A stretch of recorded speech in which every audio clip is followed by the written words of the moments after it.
considering the Cinéma de look movement, superficiality and spectacle come to mind.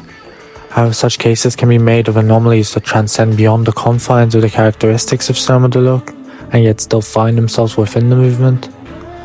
Exactly that can define the auteur that is Léos Carax. Once heralded as a cross between Rimbaud and Antoine Donnel of 400 Blows, part prodigy and part enfant terrible. His works explore themes of self-destruction, human obsession, youth and rebellion.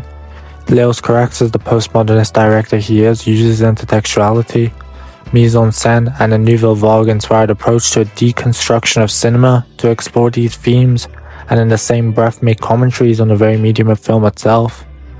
The importance of Léos Carax lies in his Godardian spirit and his punk-inspired approach to filmmaking. From his debut of Boy Meets Girl to his Godardian homage C'est pas moi, whilst he is often compared to his contemporaries of Jean-Jacques Beineix and Luc Besson, as time has proven it, a more apt comparison would be one to Claire Denis, not only for an attraction to the same actor, Denis Lavant, but to the shared ideology of a reinvention and rediscovery of cinema. Whilst Léos Carax aims to reinvent with each film, commonalities and motifs are found amongst his filmography through Roland Barthes' ideology of semiotics that helps us dissect how signs and symbols can be used to interpret motifs. It's through this that we find Léos Carax's first motif, the medium of dance, or rather movement itself.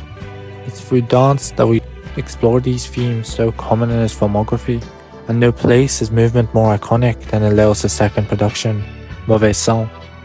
Here, dance is concerning both self-destruction, youth and rebellion, in a series that entails a physical act of self-destruction, one of repeated strikes to the body. It's in this scene that follows an act of lovemaking where Denis Lavant runs across a street initially stumbling that draws us a portrait of a sensorial battle, one we cannot see but we can feel. It's as if he has been kicked in the stomach by love, and as he accelerates his speed until his feet move out of control, Lavant becomes lost in a rhythmic haze, hurdling invisible obstacles. This use of momentum has become fundamental to Léos' filmography, and whilst it appears in Holy Motors and appears in C'est pas moi, it finds itself repeating in an artificial form here again in Mauvais. In all cases, youth is at the core of this, and had that not been apparent already, the run certainly reminds us of someone that used to teach us of corrupted youth. In brief moments, his arms reach out as they emulate flight, a recurring theme with Carax's work, but more exactly in Mauvais itself, as Juliette Binoche finds herself speeding off out of control, arms spread, taking flight. Yet again, an act of youthful expression to conduct a feeling of freedom and happiness. This is of course Léos Carax's Cinema of Rebels, his second of 3 portraits of youth. Here youth is suppressed and an act of outburst, love and the image of the self collide, resulting in a Gene Kelly-inspired routine being flipped and distorted by an act of self-destruction. This idea of the self and love colliding finds itself repeated through Carax's career. Within Les Amants du Pont-Neuf, Denis Lavant yet again finds himself suppressed and expressive, incapable of expressing himself, but here it's far more extravagant.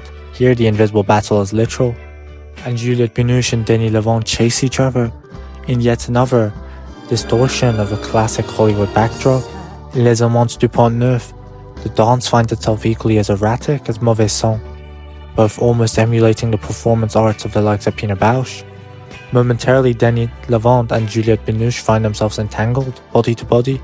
This form finds itself in the opening of Mauvais, and in both cases an almost Siamese entity is born, creating a hyperbolic image of an entangled youthful love. In both cases, the entanglement causes difficulties in movement, in essence rooting emotional attachment to weakness and suffering. In Holy Motors, the emotional battle remains invisible, but is far more exposed than Léos' other works. Here Denis Lavant battles nothing, but this battle plays far more as a dance than any choreographed fight, and much like the others, the battle here is internal. As it ends and a gunfight begins, emotions erupt yet again, much like a far younger Lavant running screaming here. Denis Lavant, now far older, recreates those emotions. Here instead it's not about youth or obsession, but self-destruction and rebellion.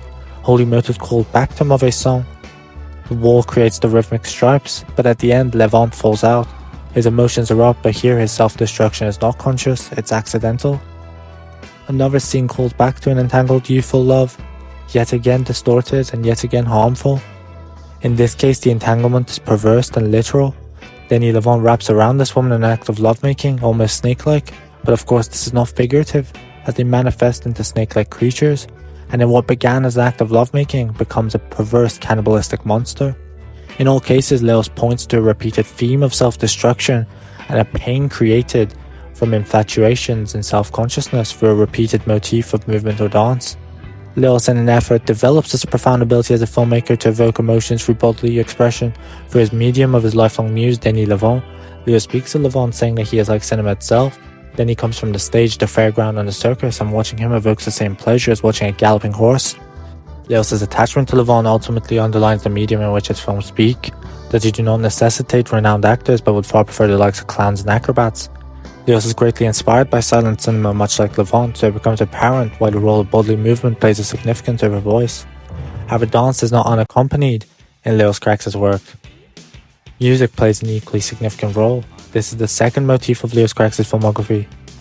The theme in Mauvais song earlier is in fact not in silence, but with music, and through that it transforms into another scene, another sensorial experience, one far more directed to youth. Here a David Bowie song plays, Modern Love. Here again in Boy Meets Girl, another song plays, yet again by David Bowie, and yet again here in C'est Pas Moi. It's no doubt the reason of the reoccurrence of David Bowie. He's an icon of youth, of rebellion and artistic expression, so it's fitting that for an act of expression, dance or self-destruction, he is at the forefront. In Mauvais song, Modern Love is placed in a position of storytelling, and as Lavant struggles to reconcile with his emotions, Bowie sings of the same topic. Rather, instead of religion between love, it's social class. Additionally, the use of Bowie is in essence acted as a tool to outline a queer reading, with Bowie being a queer icon. In Mauvais song, its relevance comes to narrative rather than the scene itself, as the film surrounds an AIDS-like disease. In Leos' other works, Bowie is used for a rather different form. Here, music brings to life a street of pedestrians. This yet again is a subversion of the classic Hollywood tropes, namely the musical. This all goes back to Leos' attraction to Lavant and the circus and the theatre. Of course theatrics are part of all these films, but it's here in Boy Meets Girl where a city begins to perform solely for Lavant, where it becomes most apparent. So it's apparent the music, theatre, dance, movement, youth, rebellion and self-destruction are all key motifs and themes used in Carax's work. That in essence they all work together to create scenes that speak beyond words, and it's for that reason that he remains the focus of the French cinema scene since its debut in the 80s. His films are forever changing and indulge an audience to think and read beyond the spectacle and artistry. His films are dissected through the ideas of authorship as reading strategy, that authorship is a fantasy created by the reader, and any interpretations are the product of individuality. This is the beauty of Leos Carax's cinema. In his own words, my films start with images, a few images and a few feelings, and I try to edit them together to see the correspondence between those images and those feelings.